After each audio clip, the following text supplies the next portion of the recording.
ഉൽപ്പത്തിയുടെ പുസ്തകത്തിൽ നിന്നുള്ള വായന. അദ്ധ്യായം 47. യാക്കോബ് ഗോഷനിൽ. ജോസഫ് ഫറവോയുടെ അടുത്ത് ചെന്ന് പറഞ്ഞു, കാനാൻ ദേശത്തു നിന്ന് എൻ്റെ പിതാവും സഹോദരന്മാരും വന്നിട്ടുണ്ട്. അവരുടെ ആടുമാടുകളും അവർക്കുള്ള സകലതും കൂടെ കൊണ്ടുവന്നിട്ടുണ്ട്. അവരിപ്പോൾ ഗോഷൻ ദേശത്താണ്. തൻ്റെ സഹോദരന്മാരിൽ 5 പേരെ അവൻ ഫറവോയുടെ മുമ്പിൽ കൊണ്ടുചെന്നു. അവൻ്റെ സഹോദരന്മാരോട് ഫറവോ ചോദിച്ചു, നിങ്ങളുടെ തൊഴിൽ എന്താണ്? അവർ പറഞ്ഞു, അങ്ങയുടെ ദാസന്മാർ ഇടയന്മാരാണ്. ഞങ്ങളുടെ പിതാക്കന്മാരും അങ്ങനെയായിരുന്നു. അവർ തുടർന്നു പറഞ്ഞു, ഇവിടെ താമസിക്കാനാണ് ഞങ്ങൾ വന്നിരിക്കുന്നത്. കാനാൻ ദേശത്ത് ക്ഷാമം രൂക്ഷമായതുകൊണ്ട് അങ്ങയുടെ ദാസരുടെ കാലികൾക്ക് അവിടെ തീറ്റയില്ല. ദയചെയ്ത് ഗോഷൻ ദേശത്ത് താമസിക്കാൻ ഞങ്ങളെ അനുവദിക്കണം. അപ്പോൾ ഫറവോ ജോസഫിനോട് പറഞ്ഞു, നിന്റെ പിതാവും സഹോദരന്മാരും നിന്റെ അടുത്തേക്ക് വന്നിരിക്കുന്നു. ഈജിപ്ത് ദേശം മുഴുവനും നിനക്ക് അധീനമാണ്. നാട്ടിൽ ഏറ്റവും നല്ല സ്ഥലത്ത് നിന്റെ പിതാവിനെയും സഹോദരന്മാരെയും പാർപ്പിക്കുക. അവർ ഗോഷൻ ദേശത്ത് താമസിക്കട്ടെ. അവരിൽ കാര്യശേഷിയുള്ളവരെ നിനക്കറിയാമെങ്കിൽ എൻ്റെ കാലികളെ അവരെ ഭരമേൽപ്പിക്കുക. അതിനുശേഷം ജോസഫ് തൻ്റെ പിതാവായ യാക്കോബിനെ ഫറവോയുടെ മുമ്പിൽ കൊണ്ടുചെന്നു. യാക്കോബ് ഫറവോയെ അനുഗ്രഹിച്ചു. നിങ്ങൾക്ക് വയസ്സെത്രയായി? ഫറവോ ചോദിച്ചു.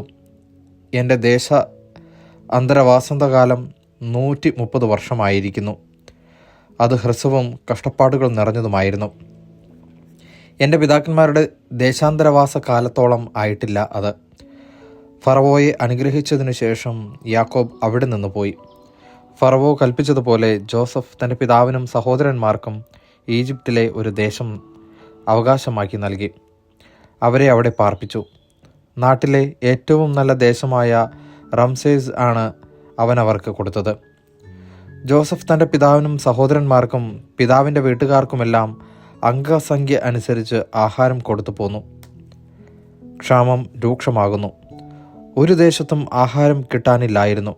ക്ഷാമം അത്ര രൂക്ഷമായി. ഈജിപ്തും കാനാൻ ദേശവും ക്ഷാമം മൂലം കഷ്ടപ്പെട്ടു. ഈജിപ്തിലെയും കാനാൻ ദേശത്തിലെയും പണം മുഴുവൻ ആളുകൾ വാങ്ങിയ ധാന്യത്തിൻ്റെ വിലയായി ജോസഫ് ശേഖരിച്ചു. അത് ഫറവോയുടെ ഭവനത്തിലെത്തിച്ചു. ഈജിപ്തിലും കാനാനിലുമുള്ള പണമൊക്കെയും തീർന്നപ്പോൾ ഈജിപ്തുകാർ ജോസഫിൻ്റെ അടുത്ത് വന്ന് പറഞ്ഞു, ഞങ്ങൾക്ക് ആഹാരം തരുക. അങ്ങയുടെ മുമ്പിൽ കിടന്ന് ഞങ്ങൾ മരിക്കാൻ ഇടയാക്കരുത്. ഞങ്ങളുടെ പണമെല്ലാം തീർന്നുപോയി. ജോസഫ് പറഞ്ഞു, പണം തീർന്നെങ്കിൽ കന്നുകാലികളെ തരിക. കാലികൾക്ക് പകരമായി ഞാൻ ആഹാരം തരാം. തങ്ങളുടെ കന്നുകാലികളെ അവർ ജോസഫിൻ്റെ അടുത്ത് കൊണ്ടുവന്നു. കുതിരകൾക്കും ആടുമാടുകൾക്കും കഴുതുകൾക്കും പകരമായി അവൻ അവർക്ക് ആഹാരം കൊടുത്തു. അവൻ അവരുടെ കന്നുകാലികൾക്കെല്ലാം പകരമായി അവർക്ക് 1 വർഷത്തേക്ക് ആഹാരം നൽകി.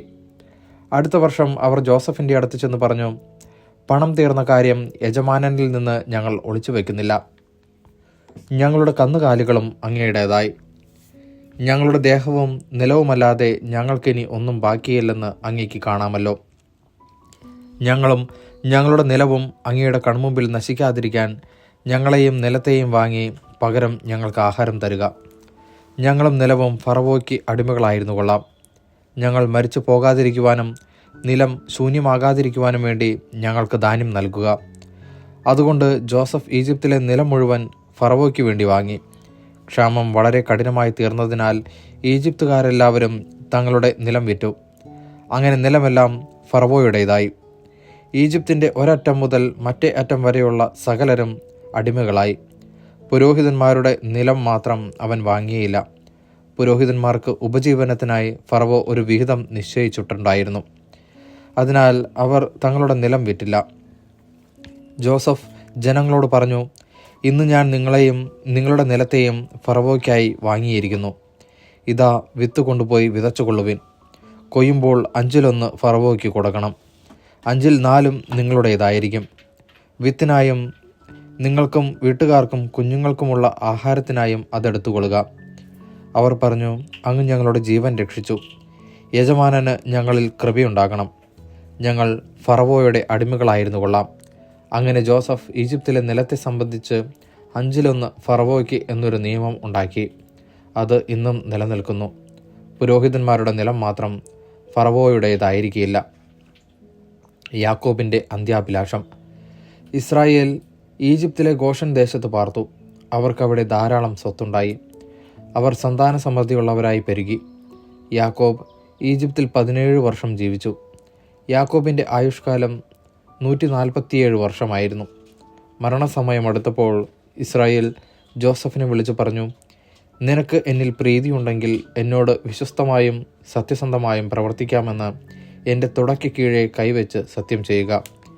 എന്നെ ഈജിപ്തിൽ സംസ്കരിക്കരുത്. എനിക്ക് എൻ്റെ പിതാക്കന്മാരോടൊപ്പം വിശ്രമിക്കുന്നതിന് എന്നെ ഈജിപ്തിൽ നിന്ന് കൊണ്ടുപോയി അവരുടെ ശ്മശാനത്തിൽ അടക്കുക. ജോസഫ് സമ്മതിച്ചു. അങ്ങ് പറഞ്ഞതുപോലെ ഞാൻ ചെയ്യാം. എന്നോട് സത്യം ചെയ്യുക. അവൻ ആവശ്യപ്പെട്ടു. ജോസഫ് സത്യം ചെയ്തു. അപ്പോൾ ഇസ്രായേൽ കട്ടിൽ തലയ്ക്കൽ ശിരസ് നമിച്ചു. ദൈവവചനമാണ് നാം കേട്ടത്.